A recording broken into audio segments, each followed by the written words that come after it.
عليكم ورحمة الله وبركاته. ازيكم يا حبايبي؟ عاملين ايه؟ ان شاء الله تكونوا بخير. احنا النهاردة هنعمل الممبار. طبعا كلنا عارفين الممبار يا حبايبي. لو احنا عايزين ناكله سمين، هو بيجي بالدهن فيه كده من بره، بنغسله ننضفه كويس جدا. وبعد كده لو احنا عايزين ناكله سمين، نقلبه كده ونخلي الدهن هو اللي جوه ونخلي اللي جوه بره، ونحشيه على كده. هوريكم ازاي. يعني نقلب كده زي ما حضراتكم شايفين كده.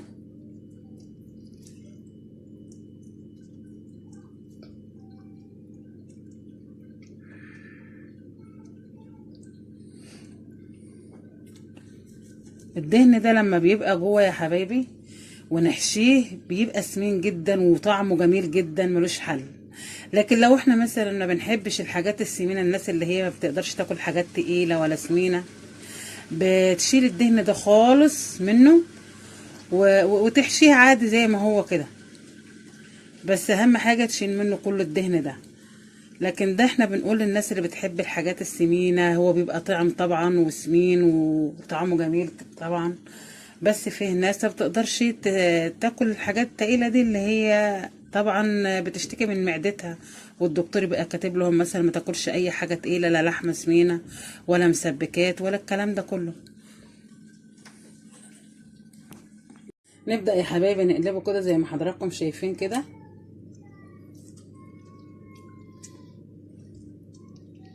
نجيب اللي جوه بره واللي بره جوه كده، وندخل الدهن جوه. ده اللي زي ما قلت لكم كده، الناس اللي بتحب تاكله سمين.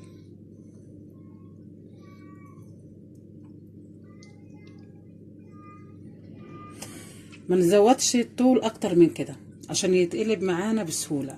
يعني ما نطولوش، ما نبقاش مخلينه اكبر من كده في الطول بتاعه. ونقلبه. بعد ما نقلبه كده نكون نحط عليه بقى ميه وملح وخل وشويه دقيق، ونغسله كويس جدا جدا ونصفيه، ونبدا بعد كده نحشيه. هقول لكم الخلطه بتاعته عادي زي ما بنعمل خلطه المحشي عادي. يعني هقول لكم برضو قد ايه طماطم وقد ايه رز وقد ايه بصل.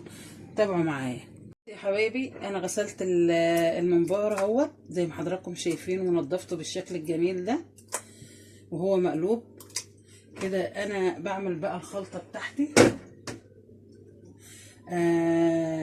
ده 4 بصلات هم زي ما حضراتكم شايفين. 5 حزمات خضره، 3 شبت و2 بقدونس. بس بصي يا حبايبي، الحزمه دلوقتي قد ايه؟ يعني عشان ما تقولوش ايه، في الصيف بتبقى ديت مقدر 3 4 حزمات، يعني تكون الحزمه كبيره كده. انا هعمل على دولة كيلو الا ربع رز. يعني انا الخلطه اللي انا مجهزاها دي هحط عليها كيلو الا ربع رز، وهقول لكم في الاخر هو خد قد ايه رز. بحط على كيلو الا ربع رز دول 5 حزمات، 3 بقدونس و2 شبت واربع بصلات عادي. لو في بصل ابيض، لو في بصل احمر مفيش مشكله، يعني مخلط زي كده مفيش مشكله. ديت معلقه بهارات اللي هي بتاعت المحشي. البهارات ديت يا حبايبي كلنا عارفينها. ديت السبع بهارات، اسمها السبع بهارات. اللي هي بتتحط للمحشي، بتحط على حاجات كتير برضو. ومعلقه، دي معلقه كبيره، معلقه كبيره بهارات، ومعلقه كبيره، معلقه صغيره فلفل اسود، ومعلقه صغيره كمون. احط برضو 3 مكعبات ماجي من الماجي ده. احط ده كله، بحطه معايا على الطماطم. ودوله 4 معالق زبده بس مليانين كبار، عشان هي الزبده ماسكه نفسها زي ما حضراتكم شايفين كده. دول 4 معالق بالمكيال ده كده، دول 4 معالق. وبحط عليهم نص كوبايه زيت بكوبايه العصير.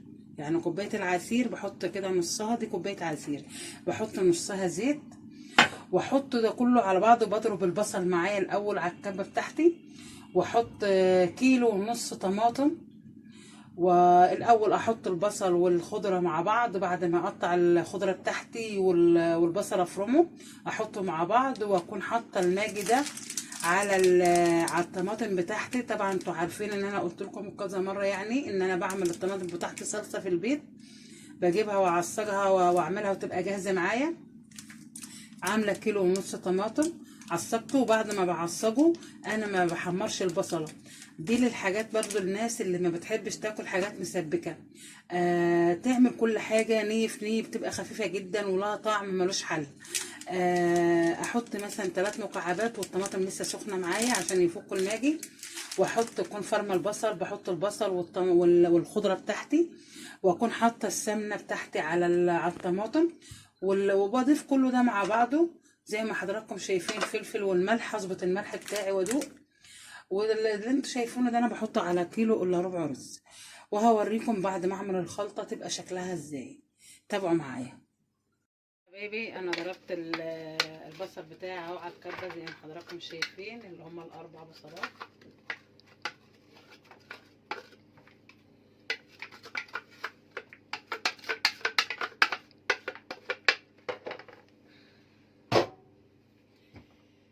وده التوابل اللي انا قلت لكم عليها، الفلفل الاسود والكمون وخلطه البهارات، ال7 بهارات اللي هو بتاعت المحشي. ودي الخضره بتاعتي غسلتها وقطعتها زي ما حضراتكم شايفين كده.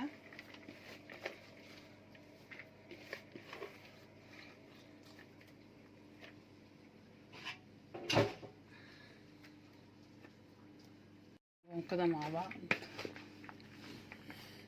نقلب كده مع بعض. معانا الخضرة والبصل. وكده دي الطماطم بتاعتنا، 1.5 كيلو طماطم. حطيت عليه الزبدة بتاعتي،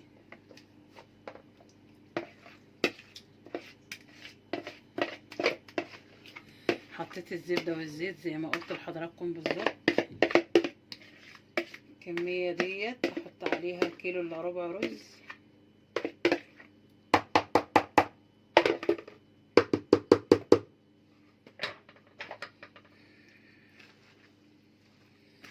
واقلب كده مع بعض الاول، وبعد كده احط الرز بتاعي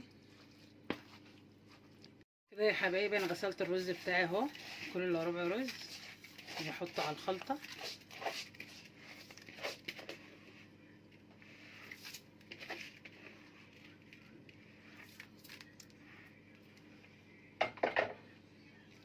واقلب كده.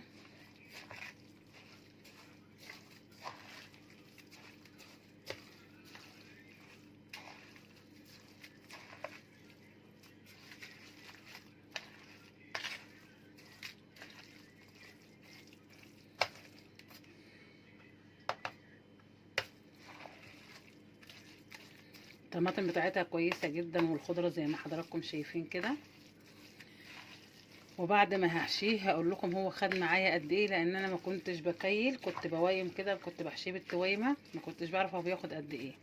بس انا بعد ما هحشي كده هقول لكم خد معايا رز قد ايه بالظبط. الكيلو ده كيلو ممبار على الكميه اللي انا عملتها ديت، اللي هو 1 كيلو الا ربع رز. والطماطم زي ما قلت لكم، والبصل والبهارات والخضره كده. الخضره الخلطه بتاعتي اهي زي ما حضراتكم شايفين كده، مش ناقصها اي شيء. ملحها مظبوط وكل حاجه فيها تمام ومظبوطه. وطماطمها زي ما حضراتكم شايفين حلوه كده كويسه جدا اهي. وهبدا احشي معايا وتابعوا معايا. وبعد ما هحشيها اوريهولكم، تابعوا معايا كده يا حبايبي. انا حشيت الممبار زي ما حضراتكم شايفين كده اهو. بصوا انا هو خد بالظبط يعني الكيلو الا ربع رز اللي انا عملته خده كله. تاني حاجه يا حبايبي، احنا ما بنملاش قوي، بنخليه كده في فراغ عشان لما بيجي يستوي الرز ما يتفرتكش معانا. فلازم نخلي فيه فراغ كده، ما نحشيش لحد ما نكبسه، نخليه بالطريقه دي اهو.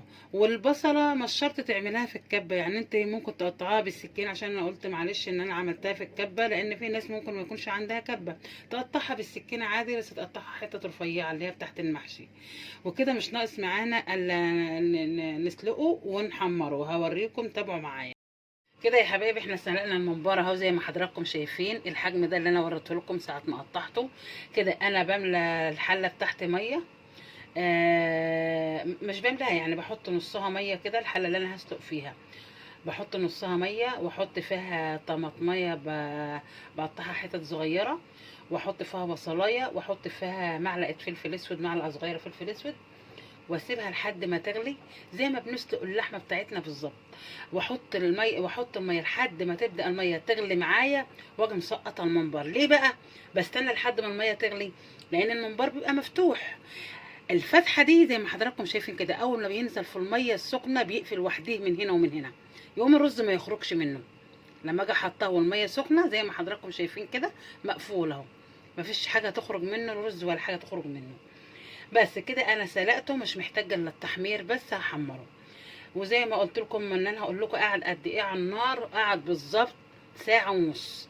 اخليه الاول يبدا يغلي، ما اوطيش عليه الا لما الميه تكون بتغلي وهو فيها يبدا يغلي، وهبدا بقى اوطي النار عليه على النص كده لحد ما يستوي معايا. قاعد بالظبط ساعه ونص، ساعه ونص وخمسه بس، مش اكتر من كده. واستوى معايا الممبار بالطريقه اللي انتوا حضراتكم شايفينها كده. ده كيلو ممبار، يعني ما شاء الله بيقطع برضو كتير. هوريكم كده بعد التحمير محمره على احمره كده ان شاء الله بالزبده. زي ما حضراتكم برضو عايزين تحمروه بالزبده، تحمروه بزيت وزبده، تحمروه بزيت بس. هو يعني مش حاجه معينه ان انا مثلا ارتبط بيها بس. وهوريكم بعد التحمير كده يا حبايبي. انا ببدا احمر فيها اهو بالطريقه اللي انتوا شايفيني بيها دي. هو ما بياخدش وقت في التحمير على فكره، يعني مجرد ما بتحطيه كده بيتحمر بسرعه.